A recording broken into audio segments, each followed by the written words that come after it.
दोस्तों, आज बहुत से सेवकों को और बहुत से मसीहों को परमेश्वर दंड देने पर है और ये चेतावनी वचन परमेश्वर की ओर से उनके लिए है। बहुत से चरवाहों ने मेरी दाख की बारी को बिगाड़ दिया। उन्होंने मेरे भाग को लताड़ा, वरन मेरे मनोहर भाग के खेत को सुनसान जंगल बना दिया है। उन्होंने उसको उजाड़ दिया, वह उजड़ कर मेरे सामने विलाप कर रहा है। सारा देश उजड़ गया है तो भी कोई नहीं सोचता। वे मरुभूमि कुत्ते हैं जो कभी तृप्त नहीं होते। वे चरवाहे हैं जिनमें समझ ही नहीं। उन सबों ने अपने अपने लाभ के लिए अपना अपना मार्ग लिया। प्रभु यहोवा यों कहता है, हाय उन मूढ़ भविष्यवक्ताओं पर जो अपने ही आत्मा के पीछे भटक जाते हैं और कुछ दर्शन नहीं पाया। इस कारण इज़राइल का परमेश्वर यहोवा अपनी प्रजा के चरवाहों से यों कहता है, तुमने मेरी भेड़ बकरियों की सुधि नहीं ली, वरन उनको तितर बितर किया और जबरन निकाल दिया है। इस कारण यहोवा की यह वाणी है कि मैं तुम्हारे बुरे कामों का दंड दूंगा, क्योंकि उनमें छोटे से लेकर बड़े तक सब के सब लालची हैं। और क्या भविष्यवक्ता, क्या याजक, सब के सब छल से काम करते हैं। वे शांति है ऐसा कह कर मेरी प्रजा के घाव को ऊपर ही ऊपर चंगा करते हैं, परंतु शांति कुछ भी नहीं। तब यहोवा ने मुझसे कहा, ये भविष्यवक्ता मेरा नाम लेकर झूठी भविष्यवाणी करते हैं। मैंने उनको ना तो भेजा और ना कुछ आज्ञा दी और ना उनसे कोई भी बात कही।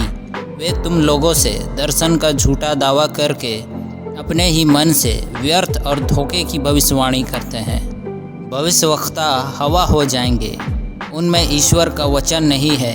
उनके साथ ऐसा ही किया जाएगा, क्योंकि चरवाहे पशु सरीखे हैं और वे यहोवा को नहीं पुकारते। इस कारण वे बुद्धि से नहीं चलते और उनकी सब भेड़ें तितर बितर हो गई है। क्योंकि यह देश व्यभिचारियों से भरा है, इस पर ऐसा साप पड़ा है कि यह विलाप कर रहा है।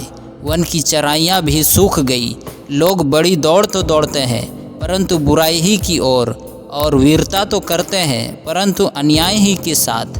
क्योंकि भविष्यवक्ता और याजक दोनों भक्तिहीन हो गए हैं। अपने भवन में भी मैंने उनकी बुराई पाई है।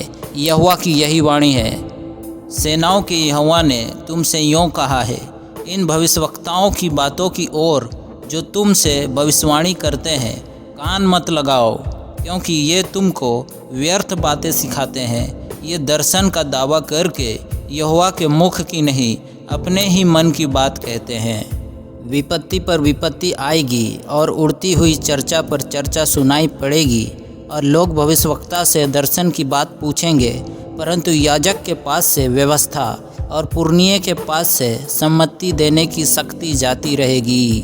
दोस्तों, पवित्र शास्त्र बाइबल में इस प्रकार से लिखा है, उन पर हाय, क्योंकि वे कैन की सी चाल चले और मजदूरी के लिए बिलाम के समान भ्रष्ट हो गए हैं और कोरह के समान विरोध करके नष्ट हुए हैं। ये तुम्हारे प्रेम स्वभाव में तुम्हारे साथ खाते पीते समुद्र में छिपी हुई चट्टान सरीखे हैं और बेधड़क अपना ही पेट भरने वाले रखवाले हैं।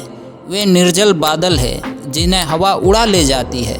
पतझड़ के निष्फल पेड़ हैं जो 2 बार मर चुके हैं और जड़ से उखड़ गए हैं। ये समुद्र के प्रचंड हिलकोरे हैं जो अपनी लज्जा का फेन उछालते हैं। ये डवाडोल तारे हैं जिनके लिए सदा काल तक घोर अंधकार रखा गया है। दोस्तों, ऐसे भरमाने वाले चरवाहों और मसीहों पर ये कहावत ठीक बैठती है, अंधेरी नगरी चौपट राजा। अपने लिए और अपने परिवार के लिए प्रार्थना करें, ताकि आप इन भरमाने वालों की बातों में आकर उनके साथ परमेश्वर के निकट दंड के योग न ठहर जाओ, क्योंकि परमेश्वर ठट्ठों में नहीं उड़ाया जाता। इसलिए निरंतर प्रार्थना में लगे रहो। आमीन। जय मसीह की।